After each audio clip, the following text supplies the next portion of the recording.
আজকে আমরা রান্না করব বোয়াল পাবদা মাছ। আসসালামু আলাইকুম। আশা করব না টেনে পুরো ভিডিওটি দেখবেন। এর জন্য প্রথমেই আমরা নিয়ে নিব বোয়াল পাবদা মাছ। মাছগুলোকে কেটে ভালো করে পরিষ্কার করে ধুয়ে নিব। যেই পাত্রে রান্না করব আমি সরাসরি সেই পাত্রেই ধুয়ে নিয়েছি। এবার এর মধ্যে দিয়ে দিব স্বাদ মতো লবণ,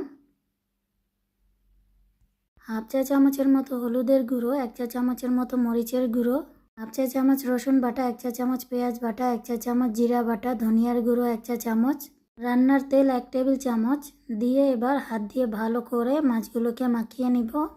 মাখিয়ে নেওয়া হয়ে গেলে এর মধ্যে ঝোলের জন্য পানি দিয়ে দিচ্ছি। পানিটা দিয়ে আমরা চুলায় বসিয়ে দিব। এবার অপেক্ষা করব ভালোভাবে বলক আসার জন্য। ভালো মতো বলক চলে আসলে দিয়ে দিব মাঝারি সাইজের 2টা আলুগুলোকে আমরা গোল করে কেটে নিয়েছি। আপনারা আপনাদের পছন্দ অনুযায়ী যে কোনো শেপ দিয়ে কেটে নিতে পারেন। এবার আমরা রান্না করব যতক্ষণ না আলুটা ভালোভাবে সিদ্ধ হয়ে যায় আর আমাদের মাখো মাখো একটি গ্রেভি চলে আসে। আপনারা কে কোথা থেকে আমার ভিডিও দেখছেন অবশ্যই কমেন্ট করবেন, আমি আপনাদের সকলের কমেন্টের উত্তর দিব। আমাদের আজকের বোয়াল পাবদা রান্না হতে সময় লেগেছিল 15 থেকে 20 মিনিটের মতো। রান্নাটা প্রায় হয়ে গেছে। এ পর্যায়ে হাফ চা চামচ ভাজা জিরার গুঁড়ো দিয়ে দিচ্ছি। নেড়ে চেড়ে নামিয়ে নিলেই তৈরি হয়ে যাবে আমাদের মজাদার বোয়াল পাবদা মাছ।